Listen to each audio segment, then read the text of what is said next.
안녕하십니까, 자TV 최일수입니다. 7월 4일 네팔 소식 전해드리는 시간입니다. 오늘은 좀 내용이 좀 많습니다. 꼭지는 3개 꼭지고요.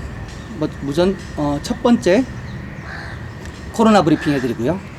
그리고 두 번째 소식은 카투만두 밸리 지역 감염에 관한 기사를 소개하도록 하겠습니다. 세 번째는 제목이 1인당 국민 총소득 1090달러, 이렇게 세 가지 소식이 준비되어 있는데요. 오늘은 좀 단신이 많습니다. 네, 그럼 첫 번째 순서로 네팔 코로나 브리핑 해드리겠습니다.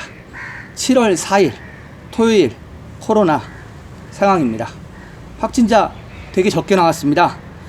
지난번 그 740명이 나온 이후로 굉장히 지금 적게 나오고, 카트만두에도 지금 이틀째 확진자가 안 나오고 있습니다.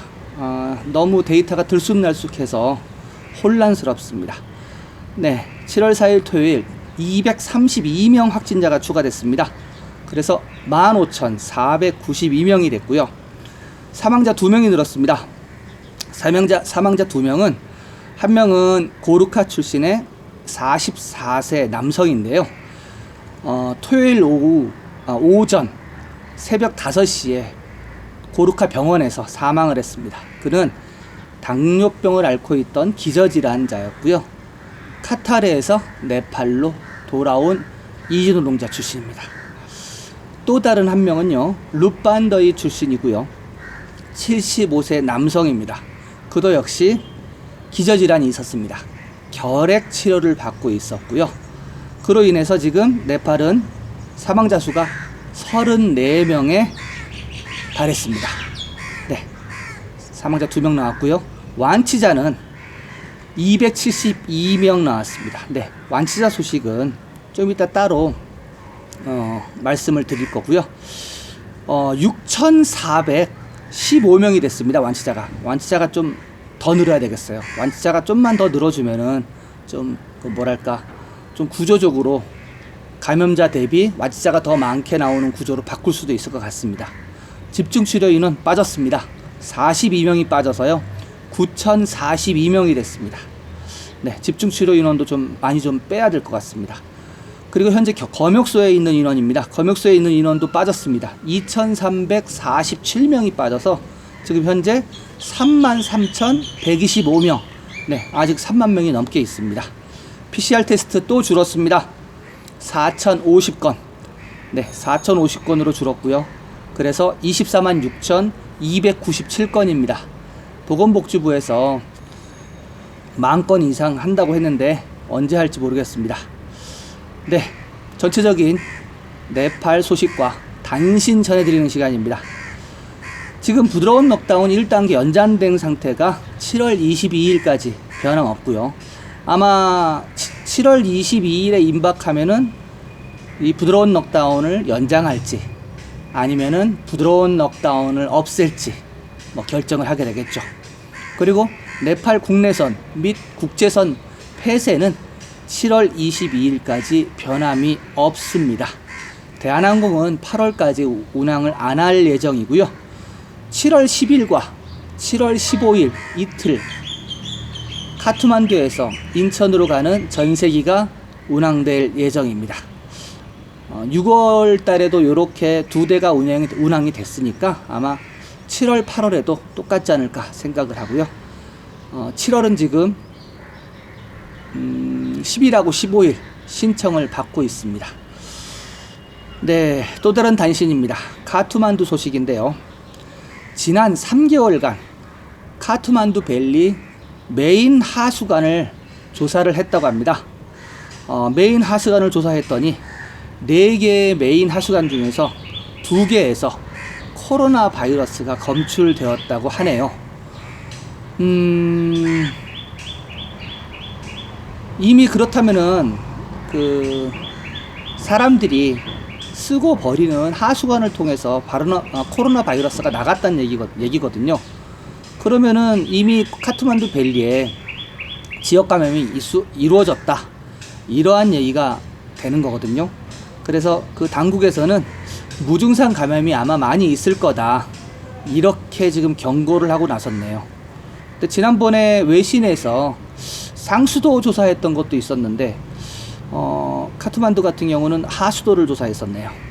네, 그리고요 또 다른 단신입니다. 월드뱅크에서 네팔을 저소득 국가 수준에서 중저소득 국가로 격상을 시켰다고 합니다. 자, 이게 무슨 말이냐면은 GNI 국민 총소득입니다. GNI가 2018년에 960달러에서 2019년에 1090달러로 올라갔다고 합니다. 그래서 월드뱅크에서는 네팔을 저소득 국가에서 중저소득 국가로 옮겼다고 하는데, 이것은 좀 이따가 따로 한 꼭지를 빼서 더 말씀을 드리도록 하겠습니다. 네, 또 다른 단신입니다. ILO는 제외 네팔린 연합회에 약 42만 US 달러의 기금을 승인했다고 합니다. 네, ILO에서 제외 네팔인 연합회 같은 경우는 이제 그 외국에서 사는 네팔인들의 그런 단체입니다. 여기에 US 달러 42만 달러를 승인했는데, 이것은 이주 노동을 하고 네팔로 돌아오는 노동자들의 항공권과 관련되지 않을까 생각이 됩니다. 그래서 말레이시아, 아랍에미레이트, 카타르, 사우디아라비아에 있는 송환 노동자에 대해서 사용할 예정이라고 합니다. 네, 또 다른 단신입니다. 카트만두 소식인데요. 카트만두에서 떠라이를 잇는 새로운 고속도로가 있습니다. 그 고속도로 출발점이 랄리푸르 붕거마티 코카나 지역에 있는데요. 이 코카나 지역에 토요일 날 주민들 한 500여 명 돼요. 500여 명 되고 경찰 사이에 충돌이 있었습니다. 이 상태에서 그 주민 6명과 경찰 4명이 부상을 당했고, 경찰 같은 경우는 체류탄까지 쏘아가면서 해산을 시켰습니다. 자, 사연은 이렇습니다. 논에서 모를 심으려고 하는 500여 명의 주민들과 이것을 저지하려고 하는 경찰 간의 충돌이 일어났는데요. 이것은 여기 그 코코너 이 지역이 말하자면 그 고속도로 건설을 예고해서 말하자면은 모를 심지 말아라 라고 정부에서 고지한 지역입니다. 그런데 여기 사는 그 대대로 여기 살아왔던 코코너 붕거마티 주민들 같은 경우는 조상 대대로 농사를 지었던 땅을 왜 농사를 못 짓게 하느냐 그러면서 거기가 네와리 마을이거든요. 그 네와리 민족의 문화가 유실되고, 그리고 그들 코코노 사는 주민들의 재산권에 침해가 있다 이러면서 고속도로 건설을 반대하고요. 그와 더불어 올해도 농사 짓자는 그런 어떤 액션을 취한 겁니다. 이 과정에서 다수는 아니고요. 이게 그냥 시멘트 바닥 이런 데서가 아니라 그냥 논과 밭에서 이렇게 충돌이 일어난 기 때문에 좀 흙도 좀 던지고 돌도 던지고 그랬나 봐요. 그래서 좀 다쳤습니다. 네. 또 하나 소식입니다. 자, 요번에는 산사태 소식인데요. 바장 디스트리트에서 들어온 소식입니다. 금요일 밤 폭우로 인해서 산사태가 일어났습니다. 그래서 18가구가 흙더미에 깔렸는데요. 3명이 사망하고, 그리고 7명이 실종된 상태입니다. 지금도 계속 실종자 수색에 나서고 있고요. 지금 이제 몬순 상태이기 때문에 저 같은 경우도 지금 쌀쌀해서 지금 긴팔을 입었거든요. 며칠째 비가 오고 태양을 볼 수가 없습니다. 그러다 보니까는 좀 기온이 떨어진 것 같아요. 그리고 산사태나 이렇게 도로 끊기는 사고는 지금 되게 많이 일어나고 있습니다. 네, 또 다른 단신입니다. 카트만두에 지금 닭이 지금 공급이 부족하다고 합니다. 말하자면은 6월 15일부터 레스토랑들이 다시 그 배달을 위해서 문을 열면서 공급이 많이 이제 딸려졌고요. 그리고 그와 더불어 그 호텔에서 해외에서 귀환한 사람들의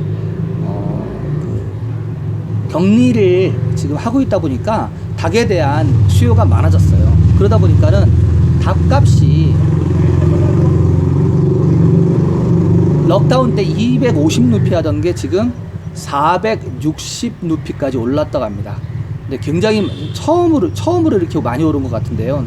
지진 때에도 이렇게까지 오르지 않았는데 지금 엄청 올랐습니다. 그래서 닭 상인연합회 같은 경우는 키로에 390루피를 받아라 라고 권고를 하고 있는 상태인데요. 지금 수요가 너무 딸려서 닭값이 너무 많이 오른 상태라고 합니다. 네, 그리고 또 다른 단신입니다.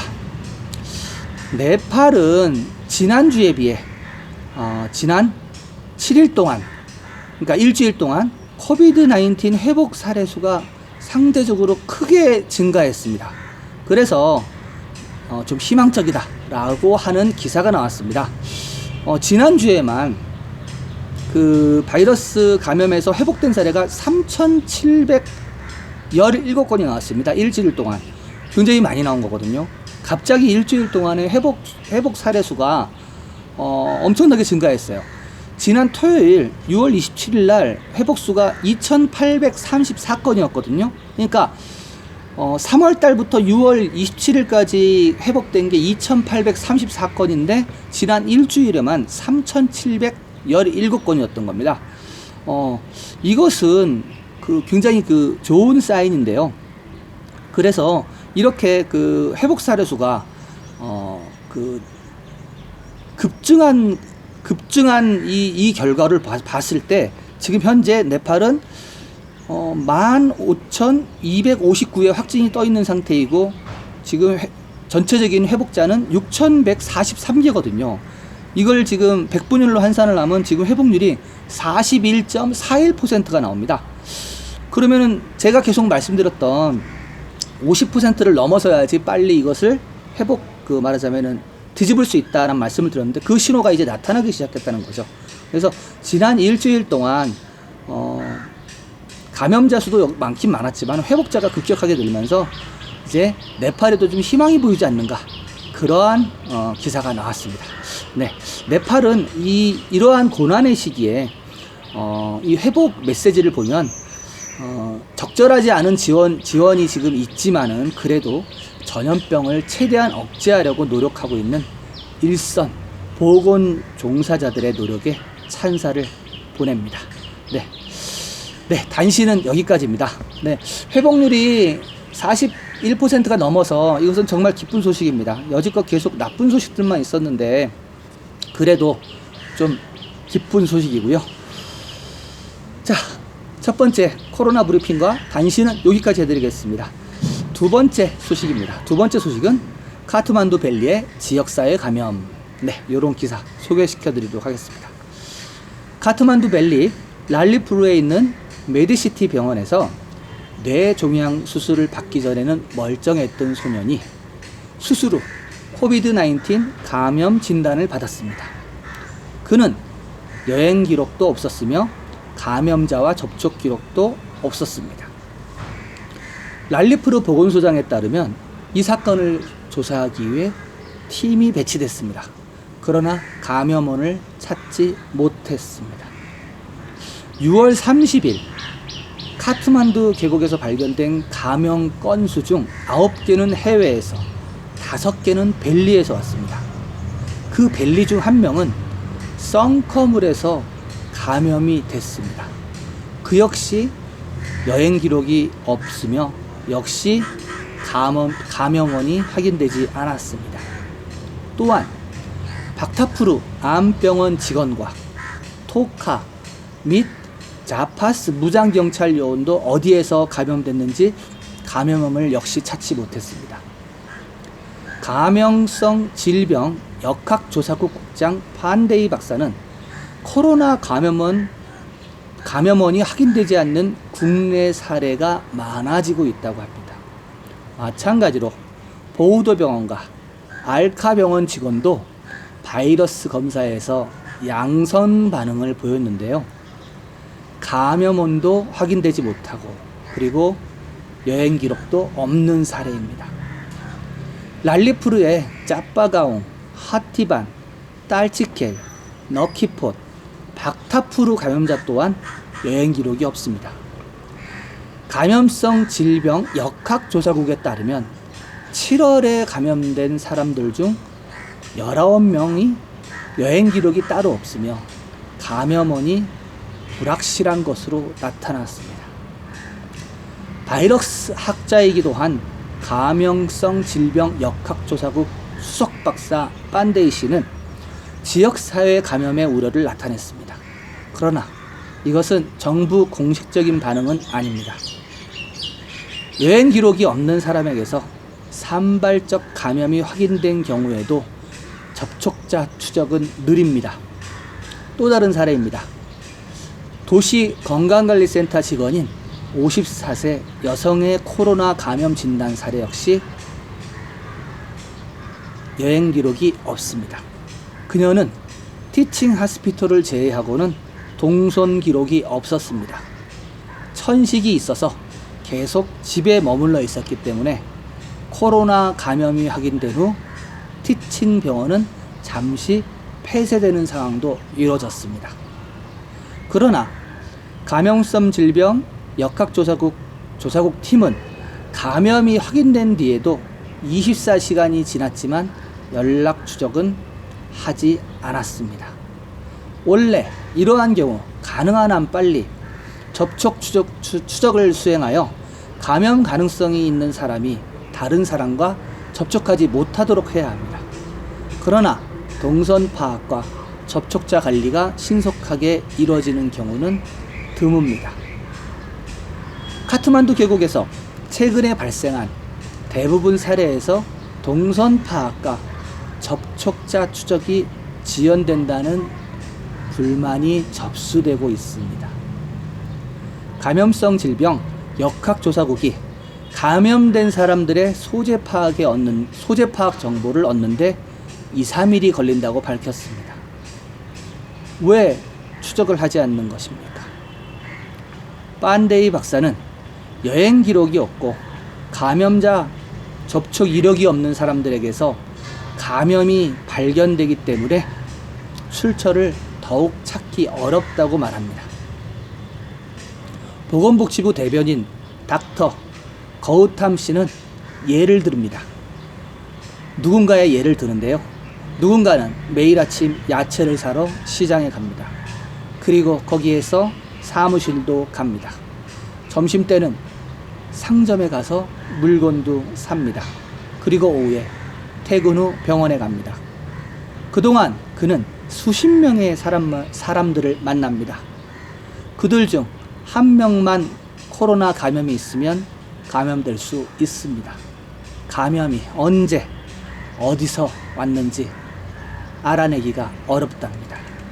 그는 또한 사회적 거리를 유지하지 않고 불필요하게 움직이면 감염이 어디서 왔는지 또는 어떤 날에 걸렸는지 알 수 없다고 말했습니다.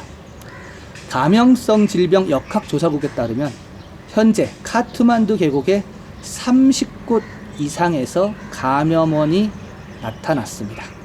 여기에는 고르카네솔, 조르파띠, 뉴바네솔, 너키폿, 다파시, 터멜, 발라주, 발루어떡, 뿌따르, 껍번, 버이세파티, 짱구나라양, 부다닐칸타, 테쿠, 나라야니티, 너쿠, 사쿠, 따빠가웅, 수기다라, 옴바할, 쩐드라기리, 쿠시부, 띠까딸리, 버야시, 솔루쿠떼, 꺼멀비냐약, 토카, 시나몬걸, 루브, 핫디반, 딸치켈, 짜빠가옹이 있습니다.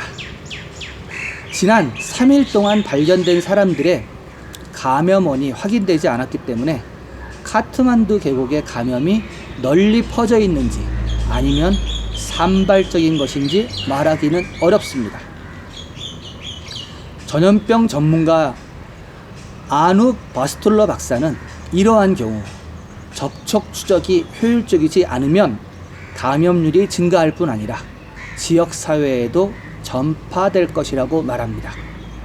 전문가들은 이 감염이 국소 감염인 것으로 간주하고 접촉 추적을 통해 감염된 90%를 탐지할 수 있으면 감염은 크게 번지지 않는다며 감염자의 수가 적을 때 인력을 추가하여 모든 전염이 추적될 수 있다면 전염병은 상당 부분 통제할 수 있다라고 말합니다.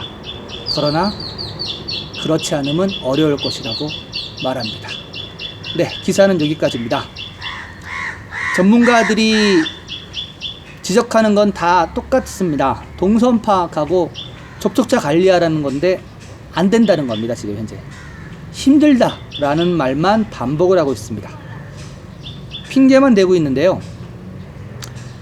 전문가들이 이렇게 하는데 그러면 국민들은 어떻게 하죠? 할 말이 없습니다.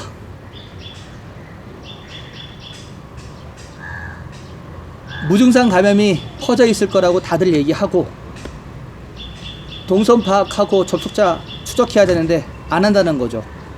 한 명 확진자 나오면 그 사람 파악하는데 2, 3일 걸린다는 겁니다. 2, 3일 걸리면 또 이미 또 감염이 돼 있죠. 감염 같은 경우는 접촉자가 얼마 늘지 모르기 때문에 N번 감염이라 그러잖아요. 사람마다 접촉자가 틀리기 때문에 2, 3일이면은 그 N이라는 숫자가 많이 증가할 겁니다. 두 번째 소식 여기까지 하고요. 세 번째 소식으로 넘어가겠습니다. 1인당 국민 총소득 1,090달러. 네. 이게 아까 제가 서두에 말씀드린 월드뱅크에서 발표한 그 내용입니다.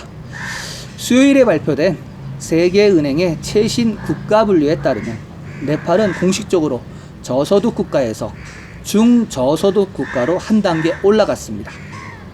매년 7월 1일에 업데이트되는 이 분류는 1인당 국민 총소득을 기준으로 합니다.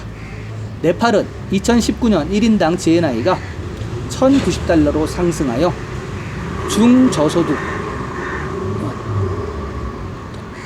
중저소득 소득 기준에 도달한 것입니다.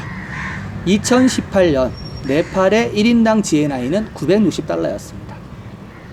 세계은행은 1인당 GNI가 1,026달러 미만인 국가는 저소득 경제로 1,036달러에서 4,046달러인 국가는 낮은 중간 저소득 국가로 분류합니다. 그리고 중상위 소득 상태는 1인당 GNI가 4,046달러에서 12,535달러인 국가로 분류하고 그리고 12,535달러를 넘는 국가는 고소득 국가로 간주합니다. 세계은행은 경제성장률, 인플레이션 및 환율을 포함한 다양한 지표에 영향을 받는 경제 GNI를 기준으로 국가들을 앞서 언급한 4가지 범주로 분류합니다.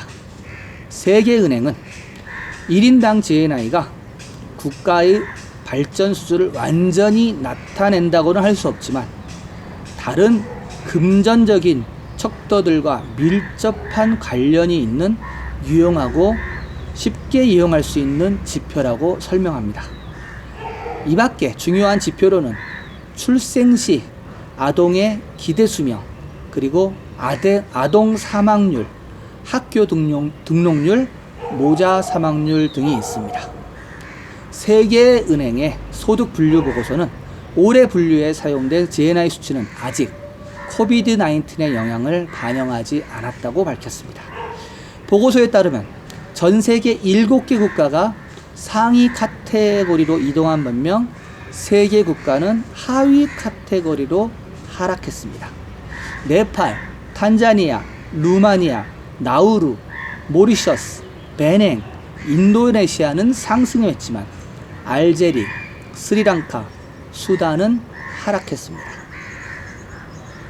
경제학자들은 월드뱅크가 부여한 낮은 중간 소득 상태가 단순히 제도에 의해 만들어진 분류인 만큼 큰 의미가 있는 것은 아니라고 밝혔습니다.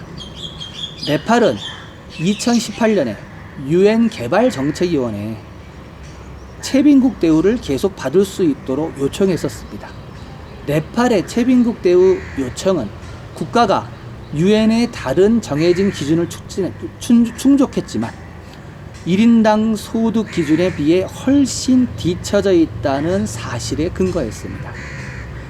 개발도상국의 최빈국 탈출의 의미는 일정 기간 후 네팔 같은 나라는 선진국들의 수출 선호도에서 제거될 수 있으며, 이는 인적 자산 지수와 경제 취약성 지수가 지속적으로 추구되는 민간 부문에 타격을 줄 것으로 예상이 됩니다. 네, 기사는 이렇습니다.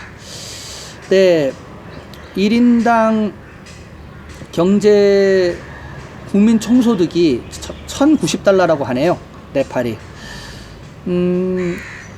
800달러, 900달러로 알고 있었는데 정확하게는 1,090달러인데, 그러면 1년 동안에 130달러 올라간 상태인데, 지금 현재 이 코비드 19 이 사태가 이제 벌어진 거죠. 그래서 3개월 동안 지금 소득이 없는 상태인데, 지금 이것이 여기에 지금 집계가 들어가지 않은 거죠. 아무래도 그 내년이 되면 다시 또 공식적으로 하락하지 않을까 생각이 되네요. 왜냐하면은 올해 이 코비드 19으로 인해서 경제가 완전히 지금 얼음 상태로 묶여 있다 보니까 지금 뭐 소득이 없는 상태잖아요. 지금 3개월 동안. 그리고 이게 언제까지 갈지 모르고. 그리고 또 하나는 네팔 같은 경우는 빈부격차가 굉장히 심합니다. 다른 나라도 그러겠지만은 카트만두처럼 이렇게 도심과 산 위의 삶이 다르거든요. 삶 자체가 다릅니다. 그래서 이제 도심에서 돈을 많이 버는 사람들은 뭐 계속 뭐 이게 소득이 올라가겠지만은 산에 사는 사람들은 올라갈 수가 없습니다. 소득이. 뭐 돈 자체를 그 말하자면 이렇게 일상생활에 많이 안 씁니다. 돈하고 거의 관련 없이 살아요. 그냥 자기가 농사 짓거나 아니면은 기르는 것을 갖고 다른 사람하고 바꿔 먹어요. 그 바꿔 먹는 시장이 우리나라 그 전통 오일장 식으로 있습니다. 시골에. 거기 가서 내가 만약에 뭐 염소를 판다. 그럼 염소를 갖다 거기서 팔아 갖고 판 그 돈으로 그 시장에서 다른 것을 사 갖고 오는 구조거든요. 말하자면 이 그 돈 같은 경우는 그 오일장 이렇게 장이 열리는 데서만 이 왔다 갔다 돈이 나지, 나머지는 다 현물로 왔다 갔다 합니다. 그런 측면으로 보면은 네팔 같은 나라는 이런 뭐 세계은행이라든가 유엔에서 정한 기준에 되게 이제 걸맞지 않는 그런 좀 특이한 케이스라고 볼 수 있습니다. 네. 그리고 지금 이틀째 카트만두 그 확진자가 안 나오고 있어요. 더 불안합니다. 아니 뭐 열 몇 명, 30 몇 명 나오다가 갑자기 이틀 연속 뚝 끊겼어요. 그래서 이게 계속 나오면 아 이렇게 나오고 있구나라고 조심해야 될 텐데, 안 나오니까 더 불안해요. 이러다가 갑자기 뭐 100몇 명씩 늘어나지 않을까, 아주 그냥 우려가 있습니다. 아무튼 7월 4일 이제 코로나 브리핑 이렇게 해드리고요. 7월 5일 내일은 좀 희망적인 소식을 좀 갖고 왔으면 좋겠습니다. 네. 네팔이 그리울 때, 네팔 소식을 알고 싶을 때 자TV 찾아주시고요. 오늘 방송 이렇게 마치는 걸로 하겠습니다. 아울러 구독과 전체 알림 설정, 좋아요 버튼 눌러주시면 감사하겠습니다. 내일 뵙겠습니다.